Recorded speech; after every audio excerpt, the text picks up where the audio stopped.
that I came across that is related to permaculture. It's called 101 Perennial Plants. There are a lot more perennials out there than what we really know. I mean, and you truly can, through design, you can have a 7-tiered area of plant life that you don't have to plant like farmland or whatever. Generally, the tall trees are nitrogen fixing trees, and then under that you have fruit trees. Then under that you have productive bushes, and it goes on and down until you have the ground cover, which is like the spinach and grasses and herbs and things. But anyway, with the different elevations you have on your land, the way he was using swells, it would just make sense. I know it would take a little while and a little bit of, not a lot of money. I mean, do you know any farmers who are, trained to do this, or who've done? No, you wouldn't be looking for a farmer. You'd be looking for a Engineer. A permaculture designer. Oh, okay. That is more well versed than, I'm just going through the course now. There are people that, through both him and Bill Morrison, is really the modern day father of permaculture. There are plenty of people around. I mean, you might have to pull them from another city or state or something, but they can be had.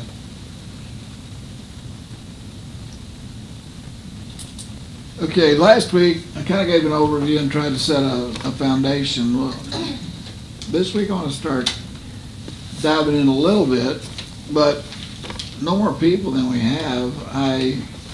Part of me would like to just start taking one of you at a time in front of everybody else and start bringing answers to the urgency you feel. I don't know how any of y'all feel about that. I mean, how would y'all feel about doing that? I think maybe on a practical way, instead of me sitting up here and taking on water and doing 3 weeks on water and then doing 8 weeks on food and doing all that. I mean, it might be good for video, but I mean, there's everybody and their brothers out there. I mean, you can get on the internet and do that. I thought that it might be, after I give you all the questions, that maybe next week when y'all come back to me with questions, maybe that's the approach we could take. I mean, and either one of you can volunteer, or we can draw straws, or whoever, I mean, or whatever, about who wants to go first. So I sent out an email. I only got 2 answers. Well, no, I got a third one today about what is what's your highest priority. What would you like to see first? Well, so one person said the urgent need is to put together a plan to implement on buying and storing things. Somebody else said they'd like to learn more about what it takes to grow food in all climates and seasons, as well as further diving into organizing a well-knit community with communication and helping protect each other. And the last one today said that they learned to take necessary steps to get prepared for myself and others. So that was real general. So as I shared last week, for any credible, well done preparation, you have to answer the question, how many for how long? Have any of y'all done that? Do you know how many for how long?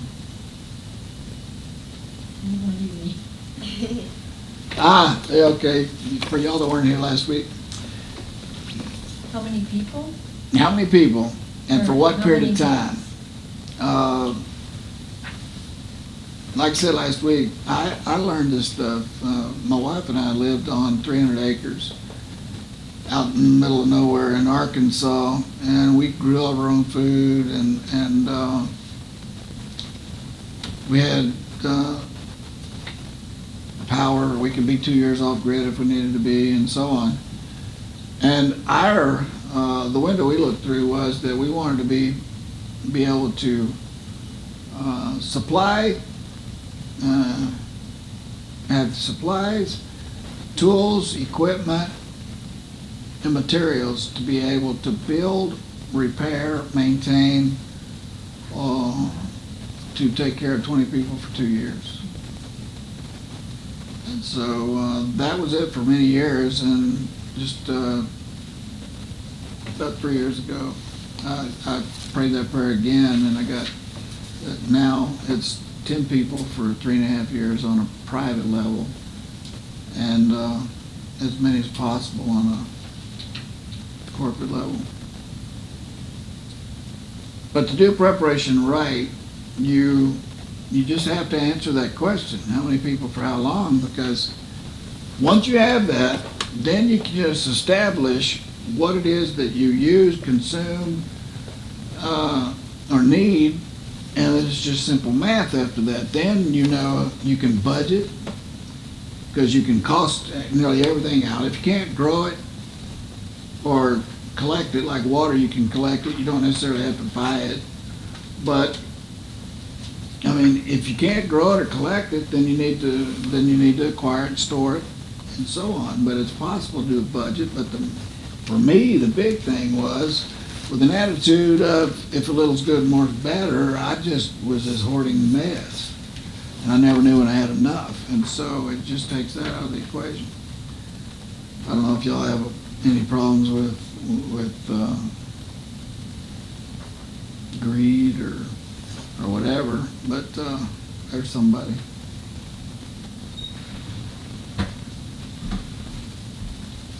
Speaking of, surprise. So anyway, well, that's one of the questions for us to be able to take on to anyone. Hey, if you don't want to sit on an ottoman, you grab just a chair and bring it. You have to have that question answered, or there's just no way we can put a quantity on. For instance, if you want to buy food, we don't know how much food.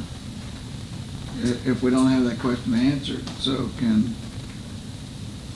I mean, I know all y'all are believers, and so if you hadn't prayed and asked that question, I ask y'all to do that, so we can get on with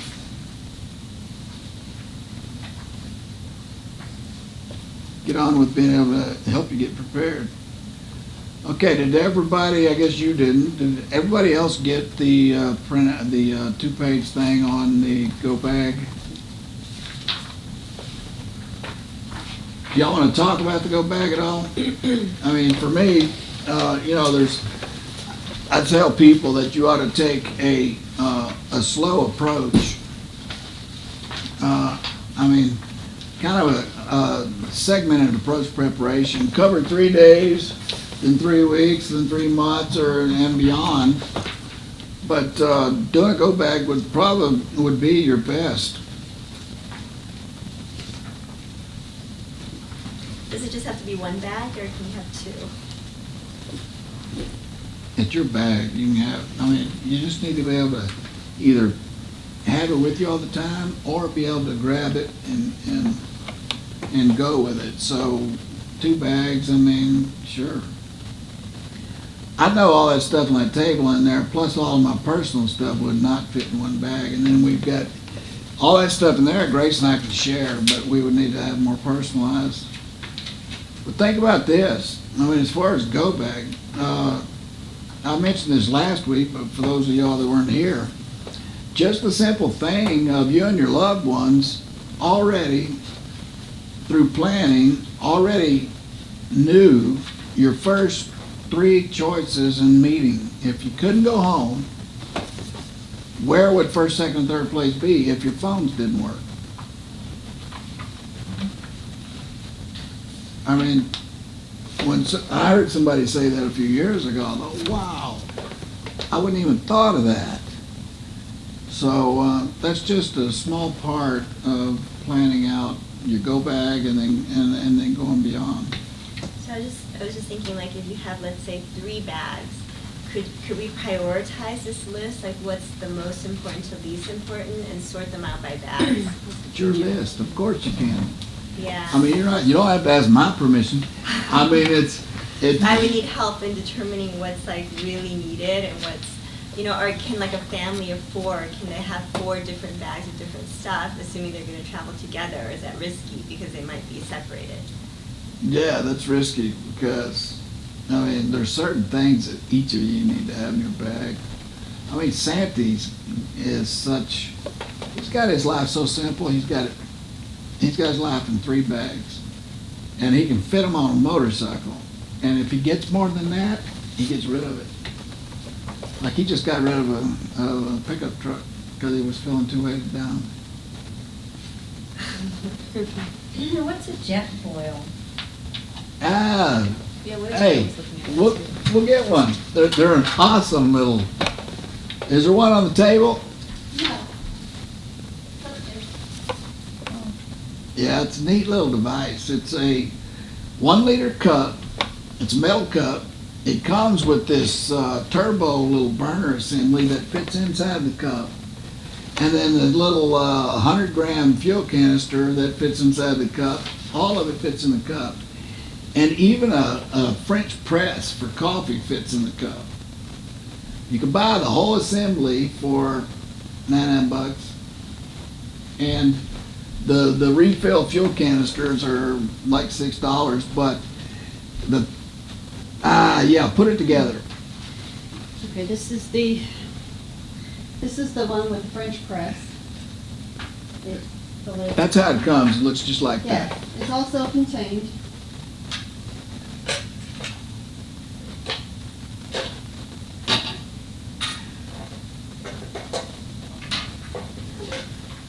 That's the fuel.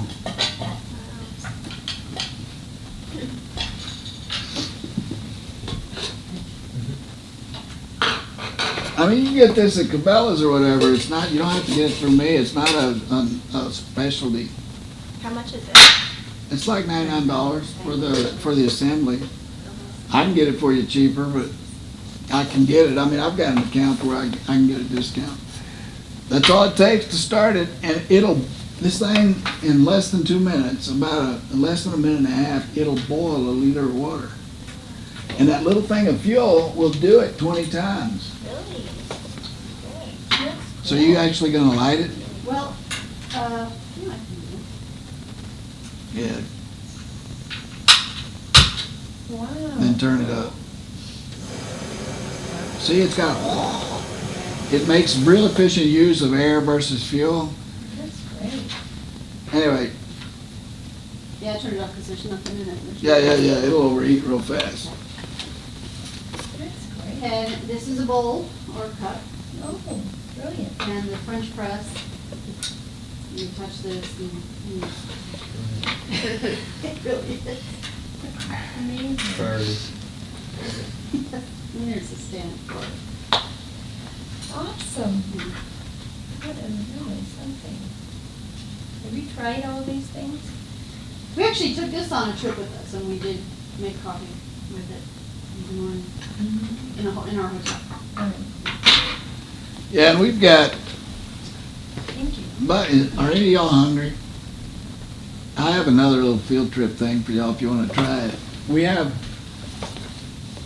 in all of the dehydrated and freeze-dried food that we have these number 10 cans. We've got like, I don't know, quite a bit of it. And there's like 40 or 50 different items that we have. Like one of my favorites is freeze-dried cheese. I mean, I like a sharp cheddar cheese, but when you get it shredded sharp cheddar and then it's freeze-dried, it's even more, the flavor is even more concentrated. But it's, anyway, we got some of the stuff out. If y'all want to taste some of this stuff, we can let you see it, taste it down in the basement. She pulled it out on the, y'all want to do that? So are you Sure. saying that you made the shredded No. cheese, or you No. bought it that way? Bought it. Ah. Bought it, yeah, and there again, it's another account. Prepare the Way was a business that I started in late 2010, and I had it for a couple of years, and it just never really monetized. And so I set it down, and now I am starting this. I'm gonna use all the wholesale suppliers we have to be able to give wholesale pricing to everybody that we work with. So anyway, some of this, the stuff that, if y'all wanna try some of this stuff, I mean, it's like we have strawberries, bananas, blueberries. I mean, all this stuff that's freeze dried, you can pop it and I mean, and get an idea how good the stuff is. I mean, freeze dried is really healthy. Are y'all familiar with any of this stuff? Some of it you can get at Costco, freeze-dried strawberries and freeze-dried berries. The Mormons do it really well. The Mormons, Well, yeah. that's where, yeah. Yeah, the stuff you get at Costco, whatever, it's in those little plastic pouches. It's not really freeze dried Oh, it is. to the degree that it'll keep for years. Like the stuff we're talking about will keep 25 or 30 years. Yeah, it's not vacuum sealed. It comes in, like you said, a loose pouch. You Yeah, can yeah, put yeah, it in yeah. there, so- Yeah, no, that's not what we're talking about. Okay. Yeah, and it's, when you get to talk about getting the wholesale discount and everything, it's really not very expensive at all. Like, you can get a whole gallon, a number 10 can of, like, dehydrated bananas for $6.50, $6.50. I mean, it's not expensive. It's kind of like, you just gotta, you don't know what you don't know. Most people assume that stuff is really expensive, but it's not. So, when y'all wanna taste that stuff, you wanna do it now, or you wanna do it later? Would you have to open a big? We've already got them, they're ones that we've had Oh, open already. Okay. I wouldn't mind How would you trying use it the then. canned heat and the activated charcoal? What was the first thing? Canned heat, the sterno, and the activated charcoal. How would you use it? Canned heat, you can use it for heat, light, cooking. What'd you cook over? You can set a pan right on it. So you have to bring a pan too. Well, not necessarily. I mean, you could use one of these cups with it.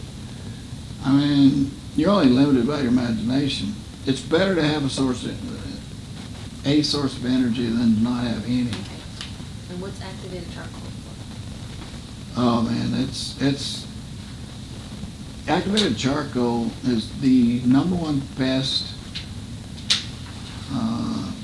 product you can make it for detoxing your body.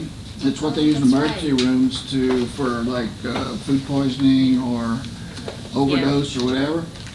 It's the best thing if you get like a bug bite or a snake bite or something. It'll make a poultice out of it and it pulls out poison. It stops diarrhea like just bam. It's So you drink it or put it local, topical? Yes. you can do any of that. It works either way. Now, a lot of people you can take it like capsules. They get it in capsules. We have clear caps we put it in, but the way we use it is just we put like a half or a whole teaspoon in about 6 or 8 ounces of water and just chug it. How often do you do that? Just when you need it. Like if you think you might have been. Gas, it helps with diarrhea, food poisoning. If you eat something that makes you sick, you can take it and it'll absorb all the toxins and then just let it pass through the body without you having to suffer through the effects of the poisoning. Yeah, it's really pretty expensive if you buy it, but I have a source for, having been in the overstock salvage business for years. There is a major multi-billion-dollar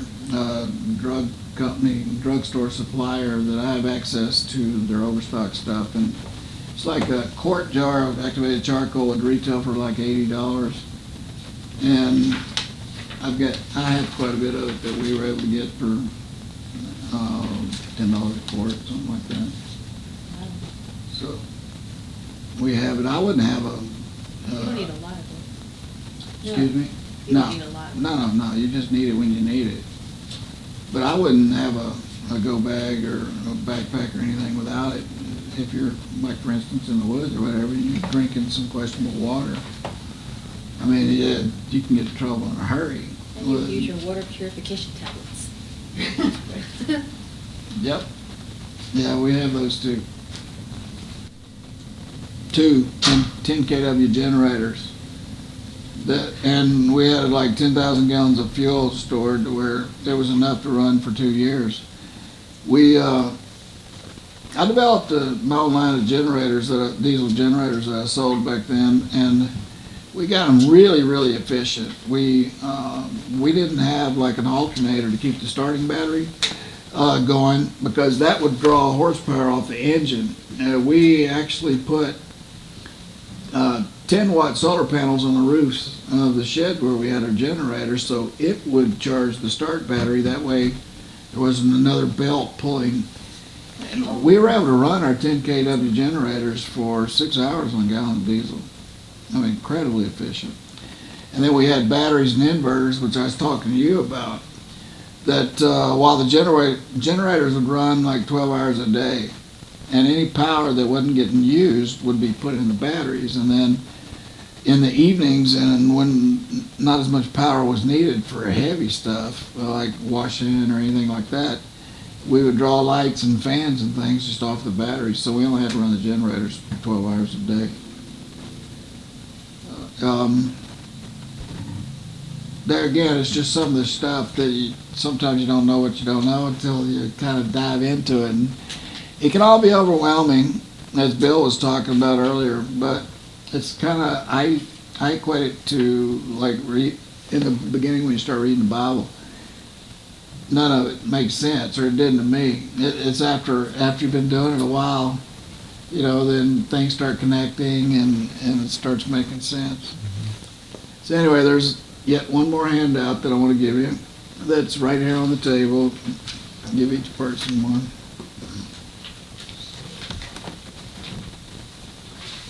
So I heard you say something about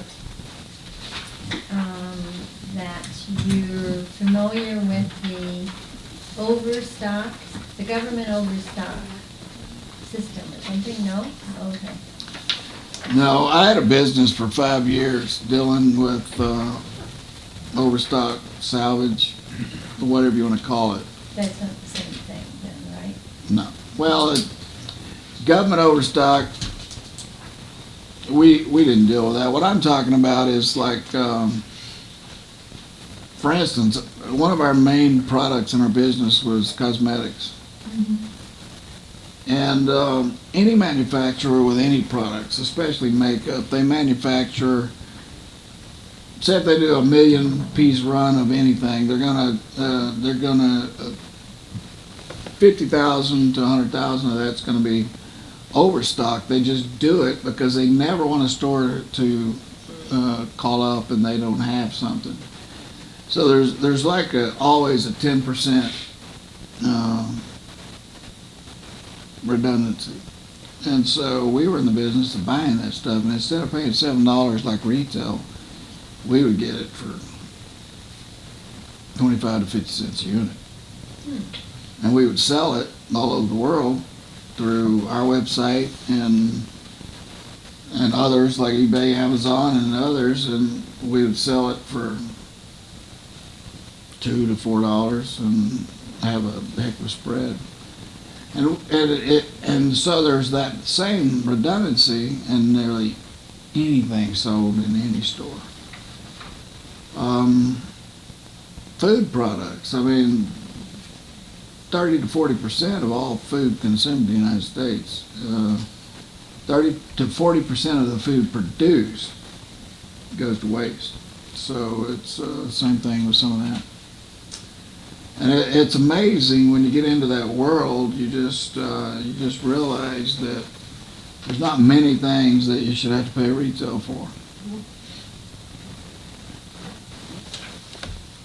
I imagine that theoretically, in the cosmetic business, let's say, Lancome, one of these, Estee Lauder, or something like that, where they come out with these creams, and the creams are, $37, $50 for something like that much, Yeah, 1 ounce.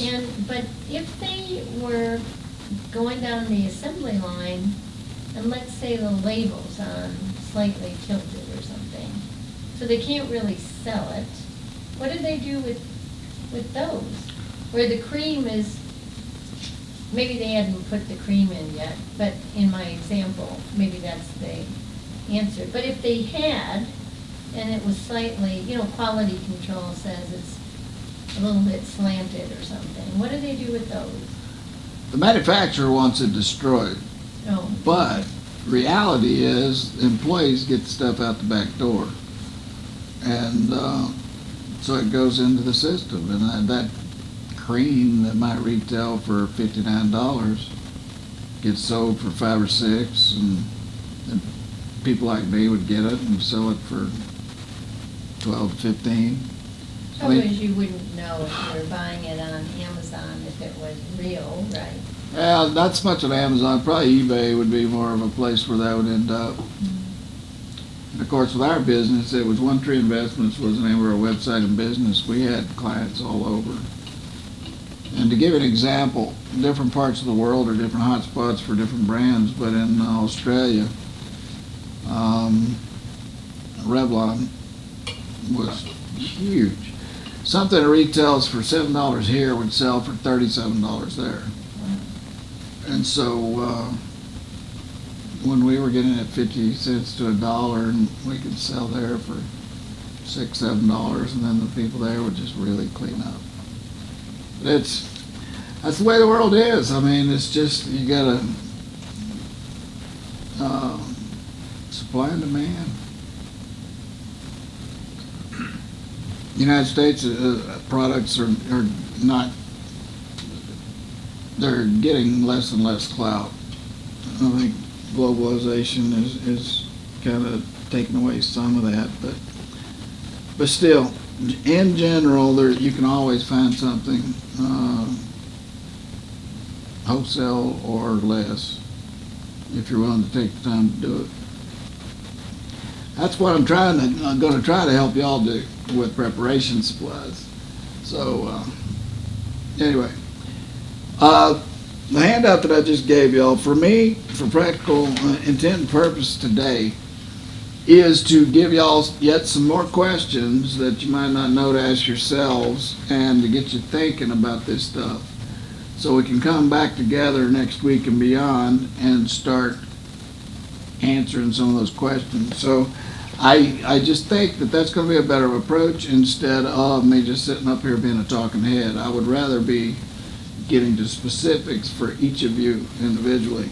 But as we get started, one thing that is not on that you want to make a note on is I'm going to keep asking y'all how many for how long until you give me an answer. I mean, so just know that's coming each and every time we get together. But if your plan includes more than one person, the number one issue about after how many for how long is chain of command. There has to be a chain of command, because when things start breaking down, I mean, none of this stuff's going to be implemented in great times. I mean, when any of this stuff is applicable, it's going to be in adverse situations. And there has to be a chain of command. Somebody has to be in charge. And if you're talking about 10 to 20 people, then there needs to be not just one in charge, but incremental chain of command. So to getting questions going, I'm going to review some from last week just quickly. Most of these are location questions. What we said, how much space do I have for storage? How much space will I need? Can I create more space by building, digging, renting, or moving? What can I afford? form a budget or a plan that you're going to put towards preparation. What type of food do I eat? Do I eat frozen, fresh, canned? What will my alternative water? What will be my alternative water source? Do I have one? And here's a big one. Can I do what I need from where I am?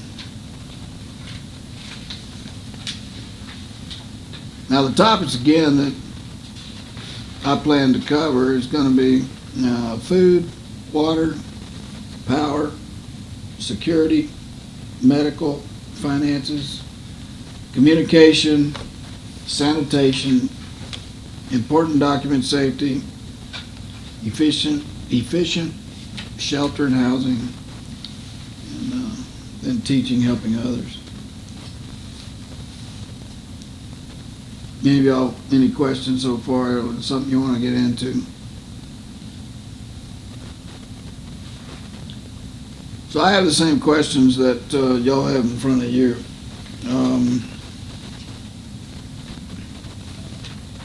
Well, suppose this question here, what type of food do I eat, fresh, frozen, or canned? That's like now, right?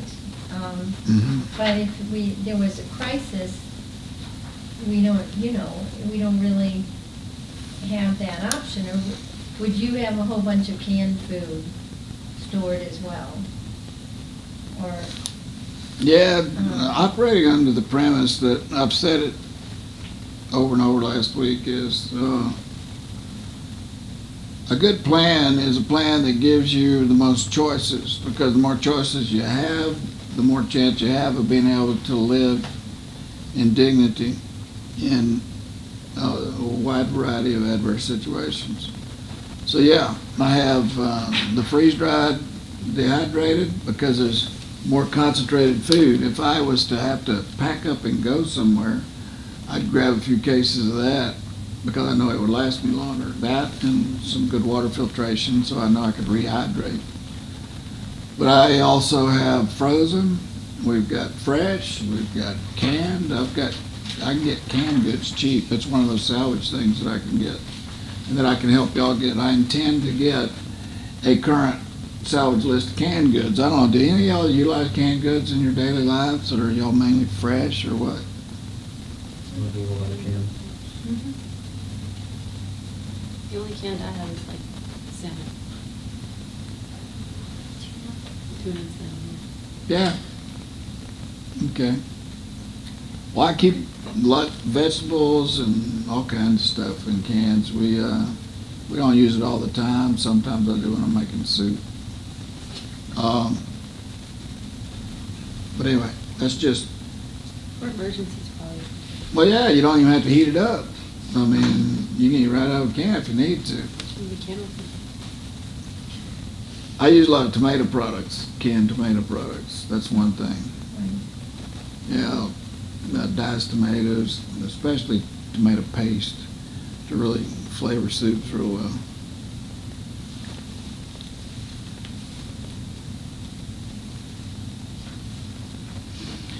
So, key questions. Just going through these, I'm just going to read them out loud and comment if you want to. But of course, here's how many people you're preparing for, how long, yes, that's a given. Who are the exact people in this number? I think you need to know that as well. So when you come down to time to who is the for, who's coming in my door, I mean, you're not at a place of confusion. And do any of those people that are coming have the right to bring their pets? You know, who feeds them?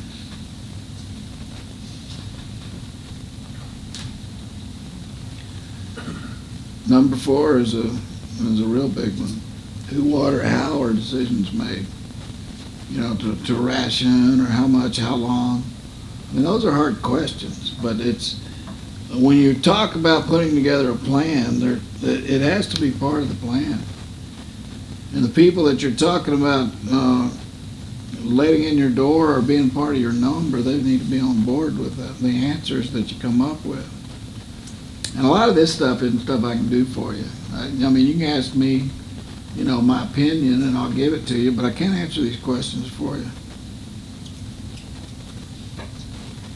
You know, there should be only 1 or 2 designated people who have access to the stored food. Who's that going to be?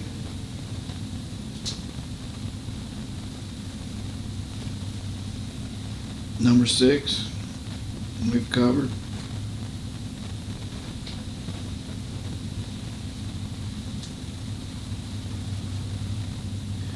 Who makes the decisions on whom to help, when and how much? That's hard stuff. I pray we don't really have to get down to that, but I think we will at some point. Number 9, that needs to be part of your strategy, right, is to have some of that. That's one thing that's really good for bartering would be canned goods. I'll tell you, on our website, we have our home security guys, David Renier. Have any of y'all watched any of his videos?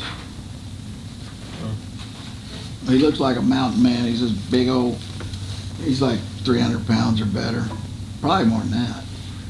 But he's got a beard down to here. He's kind of like ZZ Top, you know. He's got this long beard, long hair. He's got this covenant with the Lord about not cutting his hair. But the guy, he's a little older than me, and he spent 30 years in Special Forces. And, I mean, he's been shot 9 times. He had a rocket launcher go through his shoulder. He's got this massive scar. But the main thing that told me, I just went, whoa.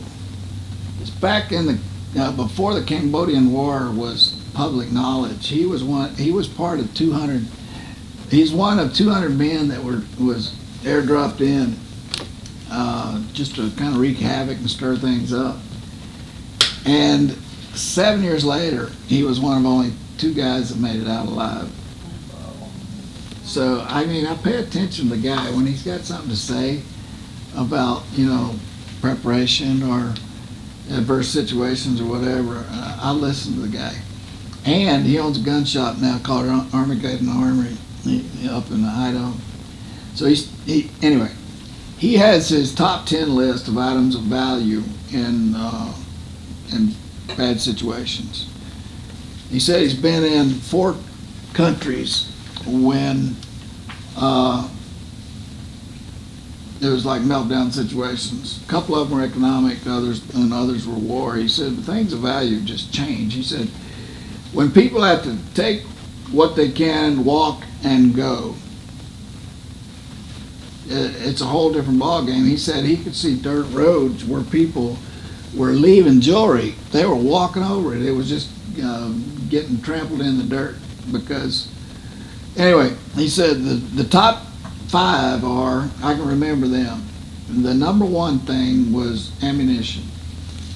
He said there was 2 situations he was in where he traded 1 bullet for a day's wage. Number 2 is antibiotics. Number 3 was portable fuel, like these little fuel canisters here, or sterno, or things that people could warm or cook with. Number 4 was portable food, not subject to weather, which would be canned goods, would be big on that. And number 5 was boots. That's kind of an unexpected one. What was it? Boots. Boots. Boots. You know, like shoes. Yeah, okay. So anyway, I wanted to throw that in there. It wasn't part of my notes or anything. I just wanted, you asked about canned goods or whatever. I mean, it's just.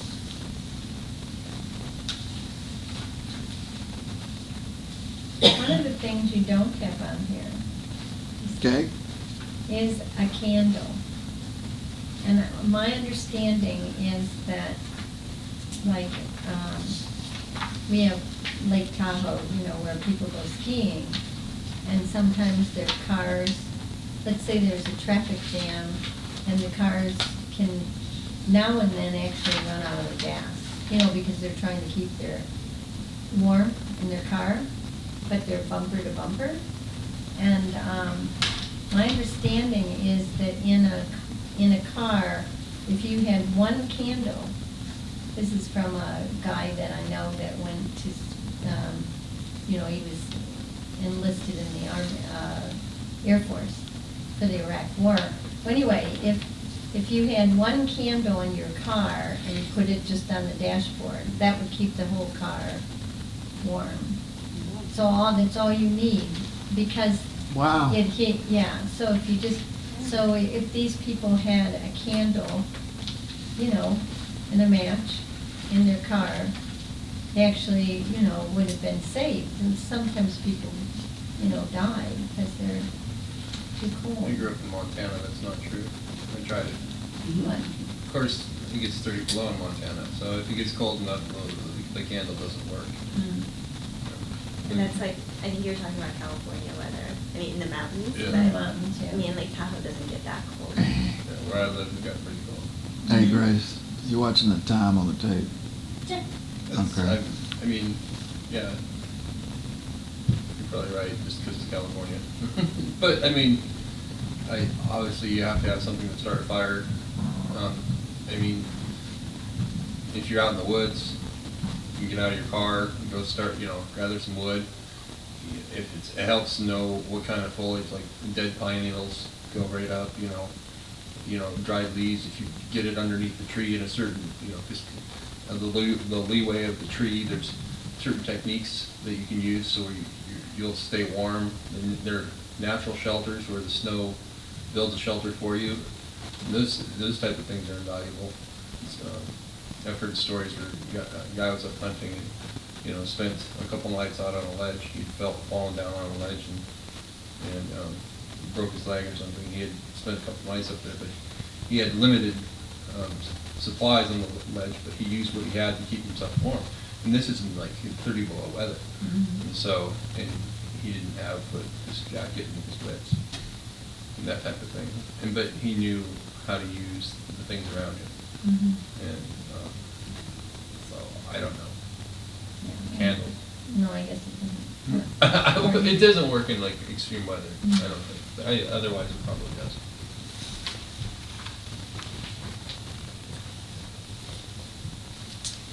You can trade it for a can of soup.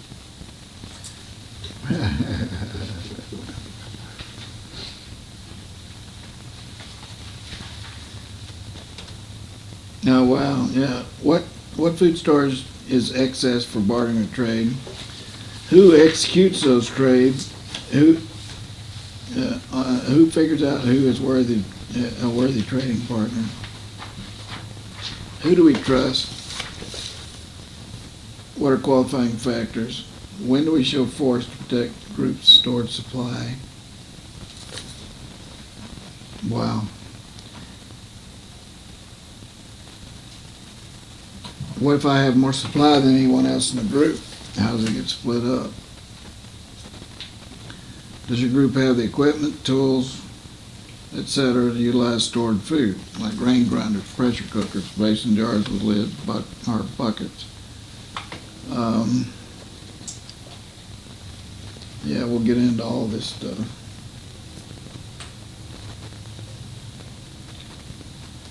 Do you know how to rehydrate dehydrated foods? That's big. Grace and I, we went to Dallas and we had some freeze-dried entrees. And so we took 6 different ones with us and we purposed to have a sampler meal with our in-laws. Well, so we did that. And we had a little of each, and the instructions say dehydrate for 15 minutes. So we did 15 or 20 minutes. And then we ate, and oh man, 2 o'clock in the morning, we still, I don't know if y'all have like issues with reflux or whatever. I don't normally, but that night I did. That stuff kept on hydrating. You need to really hydrate this stuff for like an hour or better, because it was highly uncomfortable.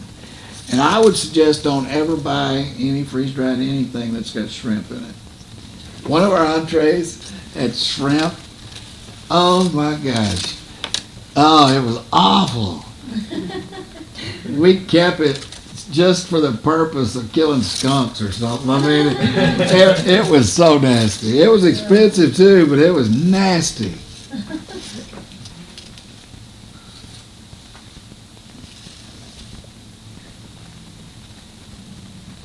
That'd be great to feed the aquarium fish, right? Something like that. Well, it was an entree that shrimp was just a part of it. Right. It wasn't all shrimp, so nah, probably not. I don't know if it was, yeah. Yeah, and another thing, you really want to store what you eat and eat what you store because your body can go into shock if you if you don't eat very many grains or beans or whatever, and then that's all you start eating. I mean, that could be bad. Another thing you need to think about is getting the right cookware or whatever. Are you going to plan on going and doing everything you need to do on the road, or are you going to hunker down where you are? So anyway, following that are some action steps. Y'all can read that and go from there. I would like to just start, if y'all want to bring some things up based on these questions or and just start a dialogue on some of it. I'd like to just discuss a few things, maybe in particular, that comes from each of y'all's perspective. Do you have anything? Questions about water, like options to get water, or how do you go about consuming water when it's not coming out of the faucet, or if you don't have access to bottled water. Well, you either have to store it. How long does water stay good if you store it? Does it ever expire? Yeah, you should rechlorinate it or replace it about once a year. Now, if you buy bottled water, manufacturer will tell you a year and a half to 2 years, but I think 3 or 4 years is fine. I've got several pallets of bottled water, and I've had it about a year and a half, and Do you use a Sawyer filter system for the water filter? I have Sawyer. I mean, there's one of them on the table, but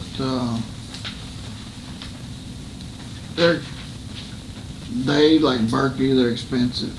I mean, if I have to have Actually, it's not expensive. It was like $70. It's just a plastic bucket with like. okay, that one does not filter down to the small like it doesn't go to 0.02 microns. Like, So is that bad? How bad is that? if you're gonna use the $70 Sawyer, I would rather use the Because they said that's what they 50 use for like kidney, like in third world countries. They use that. Well, you can get the same thing for $35, $40 using a bucket through, I call it the KISS filter. It's a filter that we have on our website that we use, and we actually sell it. That it's a two-stage filter. It's a ceramic kind of dome shape with carbon in the middle. It's two-stage, and it filters down to 0.02 microns, just like the expensive Sawyer one. Just like Berkey does. Berkey costs, the small ones you can get for $250, $275. The big ones are over $300. But the filter I'm talking about, the replacement filters are $29. You can get the whole bucket and everything. I can sell it for $40. I would take it over the $70 Sawyer. Because it filtrates to the point. It filtrates down to a smaller micron, so it'll filter out more bacteria and a lot of the viruses. What about salt? Like when you do salt water, will it make salt water potable? No, It won't. no, that takes a special process. There's not any of the filters on the market, even that Sawyer, that guarantees .02 microns, it won't make salt water potable. So anyway, your question about water, I mean, your choices are, you either got to bring it out of the ground, or harvest it, or store it, or filter it. I mean, you got like 4 basic choices, and so, it depends on your situation. I mean, I would be prepared to do all of it. I mean, it's easy and inexpensive to filter. I mean, like Teresa's got a lake outside her door. I mean, so filter in her case would be the first choice. I'd store a little bit just to have good clean water. You didn't have to worry about filtering in a really short-term situation, but long-term, it'll take a while for that lake to dry up. So for lake water, you would need the .02 micron for sure, right? What about rainwater? Yeah, I would definitely have systems if, given the options and the budget, it's not that expensive, but that would definitely be part of my plan. Well, I mean, I have that right now. Like, I just have rain barrels set up on the garden. You got 1? 2, Good. How much do they hold?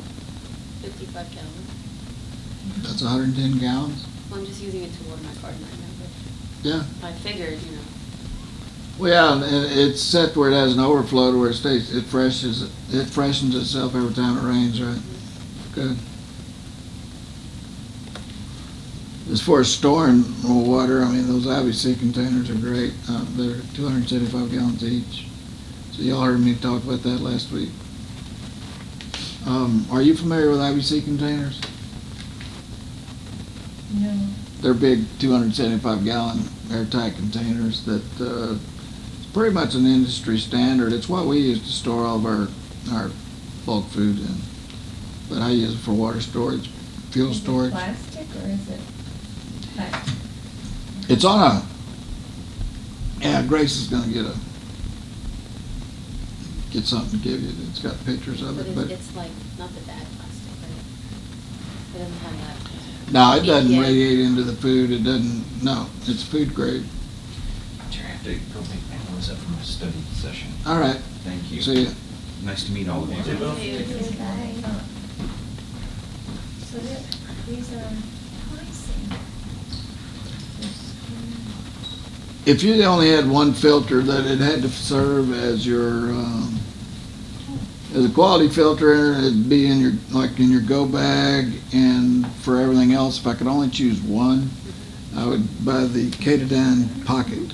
Yeah, that one was. It's high quality, it's been around for 50 years. It'll do up to 13,000 gallons. Costs about $275, $300, somewhere in that range. If you're buying retail, I don't know exactly what I can get them for. So Prob- that pocket one will do how many? 13,000 gallons? 13,000 gallons. It's got a really high quality porcelain filter in the middle of it, and then if it starts slowing down, all you have to do is it comes with a little scouring pad that you can rub on the outside of the porcelain and gets rid of the impurities and back in business.